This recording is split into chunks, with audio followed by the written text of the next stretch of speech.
Hi, welcome to ArtShow. I'm Craig Stover, and today I have with me Stephanie Slate. Hi, Stephanie. How are you? Hi, I'm doing great. I'm super excited to be here. Thanks for having me. My pleasure. So, I first wanted to start off by sharing some images of yours for those people who are unfamiliar with your work. And I was hoping I could get you to, say a few words about this. So, this one, it was a stunner. I had to lead off with this one. Can you tell me about this? Thank you. Yes, so this is a wet plate glass negative, and it's shot using a skylight in the bathroom of our home. So it just had that most gorgeous kind of glowing light that somebody could ask for. And it's Yeah, a self-portrait. it really it works. So, what's the size of this? So the glass negative itself is 4 by 5, and the prints that I made from them, silver gelatin prints, were 1824. Hmm. And then this one I thought was it has such a wonderful storyline involved with it. There's so much detail and it's exciting to not only think about how the objects relate to one another, but the fact that it's done in this different medium. This is a palladium print. Yes, platinum Yeah. palladium. Yes. Yeah, and it just kind of works. So what's the story behind this one? Oh boy. Um, so this was shot in our previous home, and at that time I was going through a lot of transitions.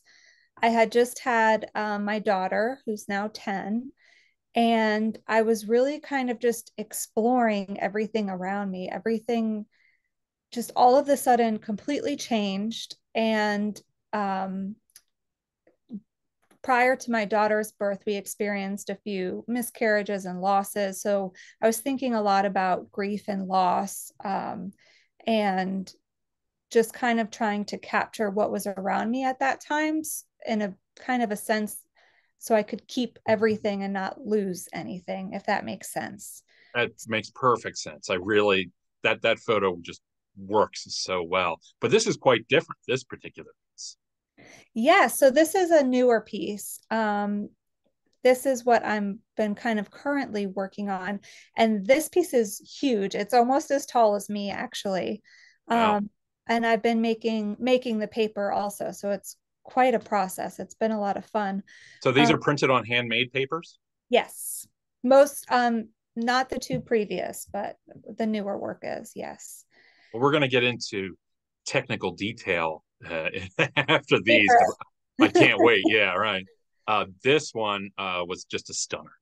So it's Thank got a whole sort of surrealist feel for me, and the storyline has it's got a lot to say in this.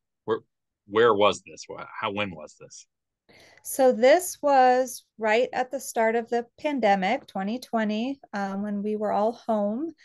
And I started this giant photo project because what else does one do during that time? Right.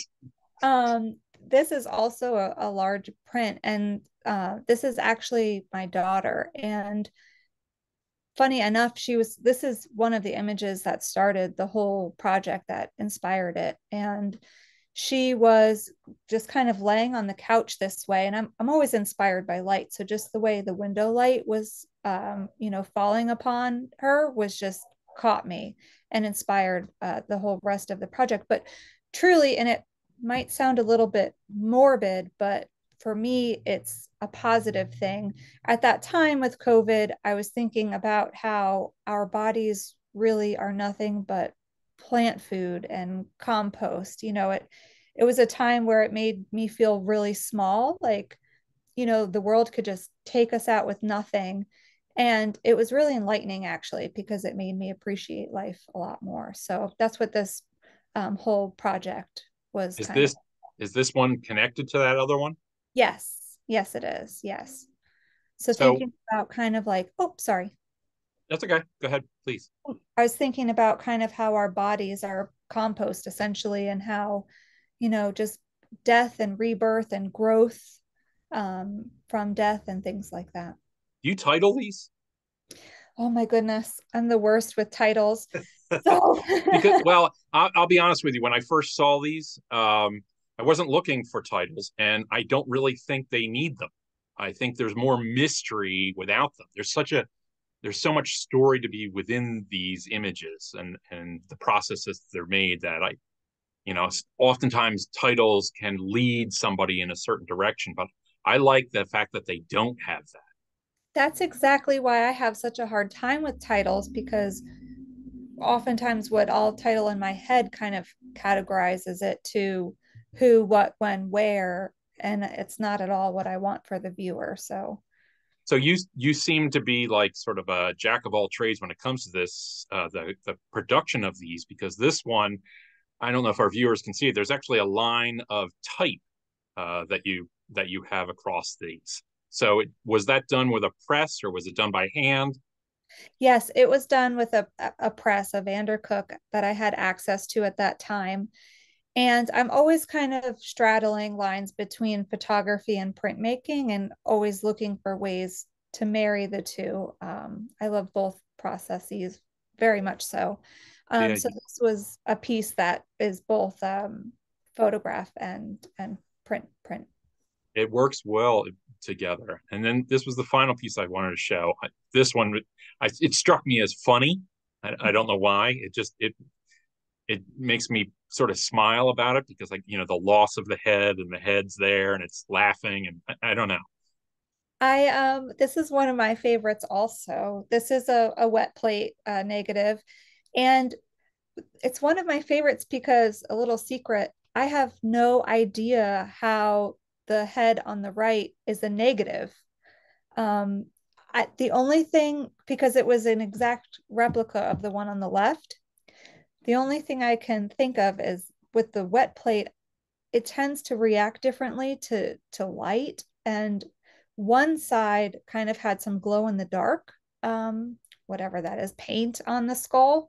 So I don't know if that messed with the process, but it's this fun mystery that I'll never know, and I love it. So would this fall under the category of happy accident? Oh my gosh, I think every every single piece of mine probably falls under that category. I'm a Absolutely. big believer in it. Just like you know don't know what you're doing and just go for it. I just read something. It was actually Edgar Degas wrote that when he doesn't know what he's doing is when he has the best success. And I thought, yeah, that's very appropriate when you've lost all understanding of where you're going and what you're doing. It's when your subconscious, I think, kicks over. So I have a bunch of questions I'm dying to ask you. So I always have usually the same starting question, because I love to hear this. What was your first exposure to art as a kid? Oh, so my grandparents actually ran a photo studio, and my first exposure to art was, unfortunately, my grandfather passed away when I was younger, and my grandma, of course, was quite lonely, so I would stay the weekends with her. And when I'm telling you, every inch of every wall had something on it. Hmm. I can't, I mean, just, I don't even know what color their walls were. There was just so many pieces of artwork everywhere. Um, and yeah, that, I would say that was it. I was just always from my grandmother's house. So I got to ask you, in your own home, have you adopted that same sort of aesthetic? So that's a sensitive question, because I'm like to have things very cluttery and a lot of things around me. I call it cozy, Hmm. but my husband likes things very clean. So it's like a very nice, I hope, medium between the two. Um, but yes. I've heard that answer quite often. Yeah, that's funny. So was photography a part of your childhood? Yes. It was a part of my childhood in the sense of always hearing my father complain about it, because my grandfather constantly used everybody as models. So I remember being really little and my mom just having like the disposable camera or something at birthday parties, and my dad would, just have something to say about it in relation to my grandfather. Um, then my next experience was just seeing photography at my grandmother's house and her cameras and equipment, and looking through photo albums um, that they had from their studio, which was, looking back on it, wow. Do you Very. do you remember your first camera? I do. It was a 35 millimeter Pentex that my mother bought for me. Actually, let me rewind for a second. I hated photography. So I was around it all the time and I wanted Uh-huh. to be a drawer or a painter. So I was like, photography is easy. Like anybody can click a button. I went to an art school, high school, but photography was mandatory. So my mom bought me the Pentax. Oh, wow. Yeah. So we're talking about photography, but the processes that you use are not really traditional photography. They're much older processes. And in this digital age, I got to ask, what is it that draws you to use these old processes like the platinums, the cyanotypes? What what is it that draws you? Sure. So I love using my hands. I want to do everything with my hands. So of course I started with printing silver in the darkroom. And then when I took the alternative process class, my mind was just blown because now I could mix my own chemistry and have more control over it. I think probably it always boils down to control, I guess. I can, you know, tweak my paper or chemistry or anything to make it look the way I want or work with my imagery the way I want. But really, it's just a love of the labor. I absolutely love the labor. It's cathartic for me, and I to me, like putting a lot of time and effort and work into something is just really rewarding. I can see that within the pieces. I mean, they seem very personal when you first come across them. But what really kind of struck me, because I've have other artist friends who use those types of processes, but the scale of most of the works that I've seen are much more intimate, smaller. You are much larger. So, Yes. Yeah. did you always want to really print that big, or is it the images that makes you want to print that big, or just because you have that ability? So this is an interesting question. I had always worked really small. I liked being able to hold everything and, kind of hunch over it and do whatever I needed to do. And I hate to say it, but in grad school, I got pushed very, very hard about the whys. And it wasn't matching my intent for the work, having it small. So I really was wanting people to be able to kind of get lost in it and feel like they didn't always have their footing when they were looking at it. So when something's small, at least for my work and what I was wanting it to, the feeling I was wanting it to give my viewer, it just wasn't as successful in that way versus when it's larger and it kind of envelops you a little bit more. So I won't lie, I also really love the challenge of it. I think I just like making things hard on myself. Well, um, the way I see it, when I talk to a lot of painters and we talk about scale, smaller pieces really invite the viewer to come in a lot closer. It's a more one-to-one conversation between the viewer and the artwork itself, and it's almost like a whisper. Whereas larger work, you have as the artist, you have the ability to push the audience around the room, and you can tell you're more of a shouting kind of your conversations, and I think your work works in that vein. I don't get a sense that you're just talking to one person when you make these images. So it's working for you. That's what I'm saying.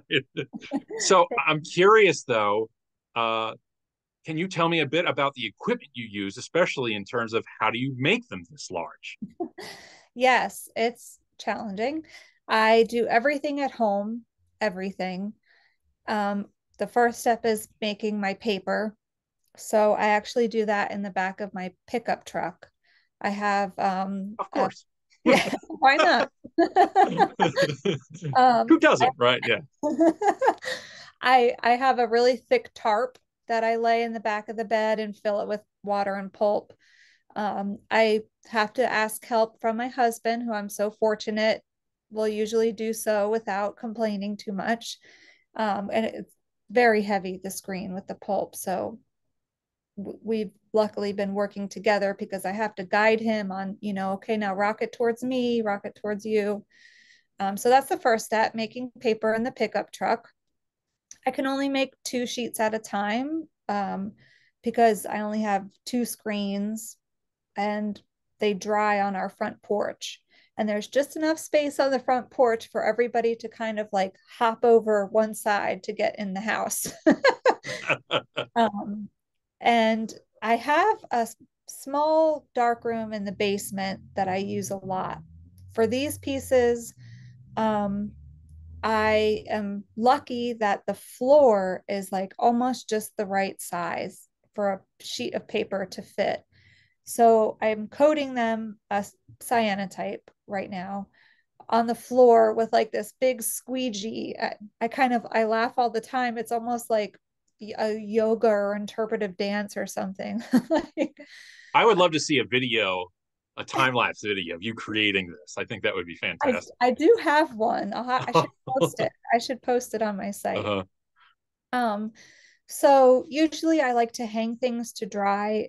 These I cannot, A, because of their size, but also because I'm usually putting like water and things like that and moving corners, and then it has to just dry like that. So they take longer to dry. And then, sorry about that. And then I also have a light box, but I can't use the light box because they're too big. Sometimes I will cook one side of the print and then turn it over and cook the other. I kind of get this nice fading horizon when I do that, which can be nice. But usually they're baking outside in the front lawn. And my neighbors are walking by going, "What are you doing What do you now?" think? Right? I'm having a fire sale, right? You know, I think there should be an exhibit in the future of art mobiles because yours is the second version I've heard. Where you make paper. I know a guy who turned his van into a giant pinhole camera, and he would drive around the country and expose Very as a cool. cameras. So there needs to be an art mobile There exhibition should. in the There future. should be. I think I actually got the idea, honestly, from Sally Mann, who turned her Jeep into a dark See, room. a Which long tradition of it. Now I'm thinking there should be a book. Do you, Absolutely. when you're making your works, do you ever find yourself reworking your pieces? I mean, is it always just one shot and whatever happens happens, or do you rework them? Do you ever discard them? Like if it's a Oh, failed piece? I can't throw anything away. Woo. Okay. Do you Um, reuse it, or is it yeah, just okay? absolutely. So I rework everything because nothing ever turns out the way I had planned for it to, which is 99% of the time a blessing in disguise. So I'll have a certain idea, I'll try to do it, it doesn't work, and a certain mistake will happen, and I'll kind of have to think on it. And then I'm like, whoa, wait a minute. Maybe if I did this to push it a little bit more in this way, so then I'll rework it kind of with that new um, idea that's grown. So I'm kind of always changing things, morphing, reworking. I'm always generally adding multiple layers to a print. So most commonly would be with a cyanotype. I'll do a layer after everything's been processed. I'll hand tone it. I do a lot of work with bleach and ammonia, like Mhm. bleaching out different areas and things like that. Then a lot of times I overdo it with my bleach and ammonia. So then I'll add another layer of cyanotype Mhm. to try to bring it back some. So When yes, you, since you work in layers on the photo, have you ever used gum bichromates? I am terrible at gum. I think that's the one process I can't get. I should try it again. It's gorgeous. I believe in you. does But your does so does your process, your basic creativity process, does that try to stay the same and you have these happy accidents and changes along the way, or do you find yourself over the years changing your creative process? I'm definite both. I'm Okay. definitely changing it. Um, but I think they're minor changes mostly. Like it's always some type of base layer of photography, always. Hmm. And but then absolutely these accidents, I mean, they've completely formed my practice. Hmm. It's wonderful what comes out of that. There's so much to discover. So I can see that in your works. I can see where you have a combination of both. This is exactly what I want, and over here is this is unheard of. I don't know what this is. So I think it's the combination of two. As a viewer of the work, that's what's exciting because it makes me it challenges me as a viewer. So the I want to touch on the subjects of the works that you do. Do you ever consider your works, because you've got figures in the works, and or sometimes you've got props or other things, the the works themselves, do you ever consider them almost like autobiographical in any way, or is that like doesn't enter into Yes and no. So it? they definitely all stem from that. Absolutely. But then I do definitely try to make it kind of more open for Okay. people to be able to enter and have their own experience or relate to it.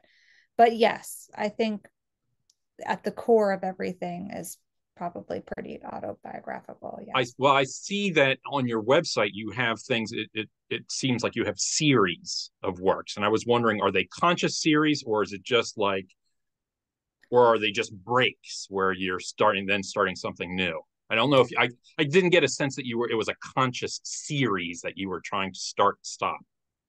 That's a really amazing kind of thing that you've noticed. I would definitely say probably breaks. And Mm-hmm. it's something I struggle with. Like for me, everything kind of flows into one, but there will be times when I have, longer periods of time between working, I'll have all these ideas and make all of this work, and then I'll be kind of quiet for a while. So, and the idea will change. So there is separation in that way. But yeah, I think smaller breaks. So, time for just two more questions. Uh, are there other artists that you look at, that you keep going back to, that you love to mine for ideas? Yes. Yes. So Sally Mann Hmm. love has always been a huge inspiration. Um, Meat Yard, Whitkin when I was younger were big inspirations. More current, Wengechi Mutu, which I might be pronouncing the last name incorrectly, is a printmaker. And I was lucky to see one of their prints in person. I believe is at Pace, but it changed my whole brain. The Hmm. work was just incredible. So I keep like waiting for another show to see some of her work. It's incredible. Um, and also Tom Huck is a big inspiration. For the printmaking side, and also just his way about making art. And it's kind of like, F you everybody, I'm going to do Right. what I want. Well, I love asking that question because a lot of times the artists answer with artists that I know, but what I'm actually really interested in are the artists I don't know. So the ones that you tell me that I don't, I'm going to be researching. I'm going to find them. So I have one time for one last question. This is a question that I ask all artists just because I love the answers. what does making art do for you?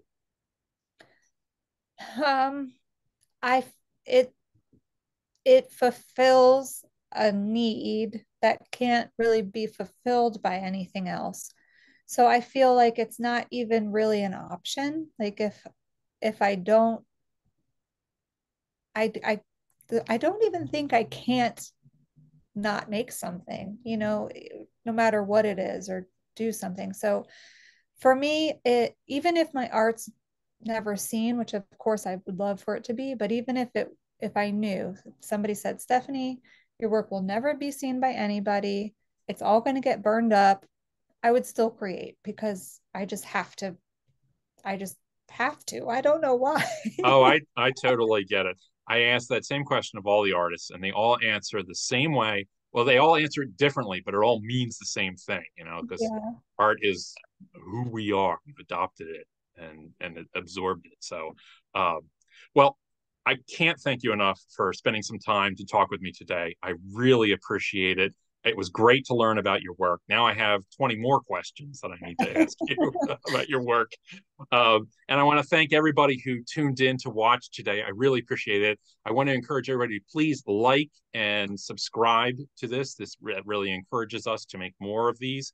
And if you have questions, put them in the comments section. I can, sort of pass them along if I can't answer them myself. So again, Stephanie, thank you very much. I really appreciate everything that you were able to divulge to us today. It was great meeting you, great talking to you. It was so wonderful. Thank you so much for having me. This was really, really lovely. Thank you. You're welcome. Take care, everyone.